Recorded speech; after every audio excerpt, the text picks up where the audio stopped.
আসসালামু আলাইকুম। বানান করে কোরআন শিক্ষার ভিডিওতে আপনাদেরকে ধন্যবাদ শেখার জন্য। প্রথমেই বলবেন আউযু বিল্লাহি মিনাশ শাইতানির রাজিম। বিসমিল্লাহির রহমানির রহিম।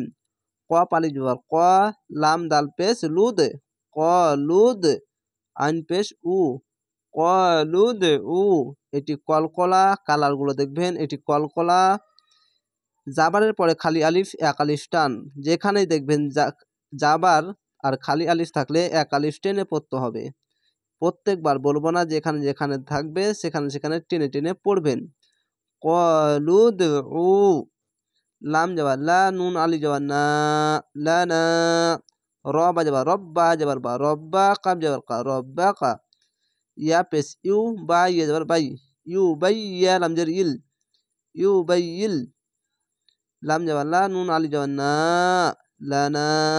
মিম আলি যাবার মা, হাজের হি, মাহি। ইয়া যাবার ইয়া, মাহিয়া।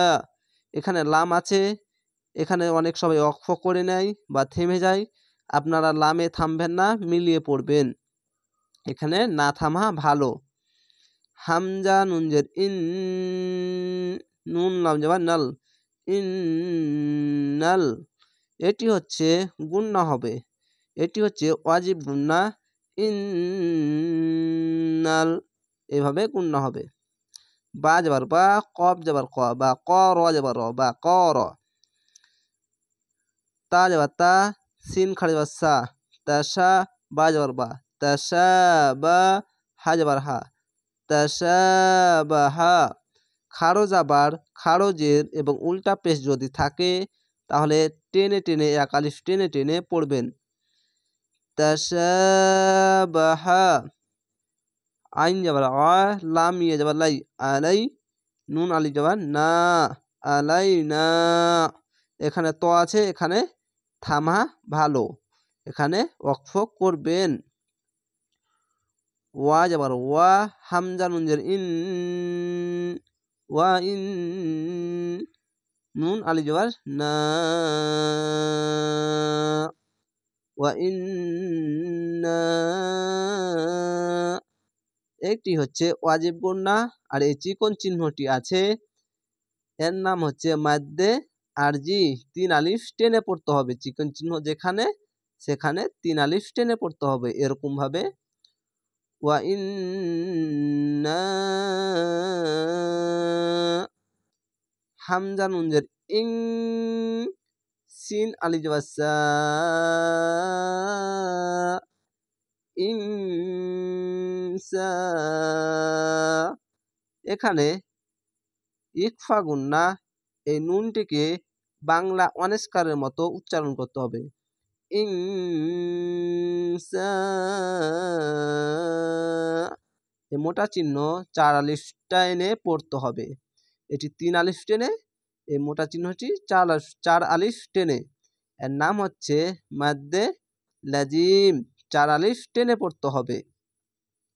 এই আলিফটিকে আমি হামজা কেন বলছি, এই আলিফগুলোকে যদি আলিফের যদি জের জাবার পেশ যদি আসে তাহলে আলিফকে হামজা পড়তে হবে, তার জন্য আমি হামজা পড়ছি। ইনসা। হামজা লাম যাবার আল, লাম খা যাবার লা, আল্লাহ। হাফেসু, আল্লাহু। এই ল উচ্চারণ কেন করছি, লা উচ্চারণ কেন করি না? যদি আল্লাহ লেখার ডান পাশের অক্ষরে যদি ওপরে জাবার পেশ বা 2 জাবার যে কোনো জাবার জের পেশ যদি আসে ওপরে, তাহলে ল উচ্চারণ হবে। যদি নিচে আসে তাহলে লা উচ্চারণ হবে। তো এখানে ওপরে আছে, তার জন্য ল উচ্চারণ হবে মোটা করে। আল্লাহু। লাম যাবার লা, মিম হাফেজ মুহ, লা মুহ।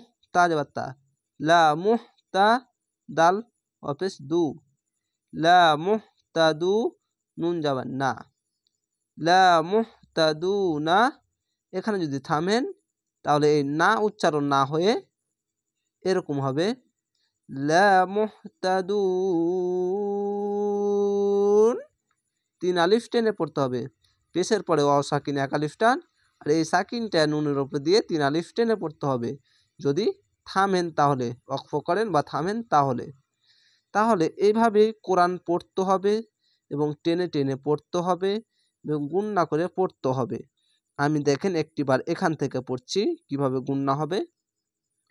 ওয়া ইন্না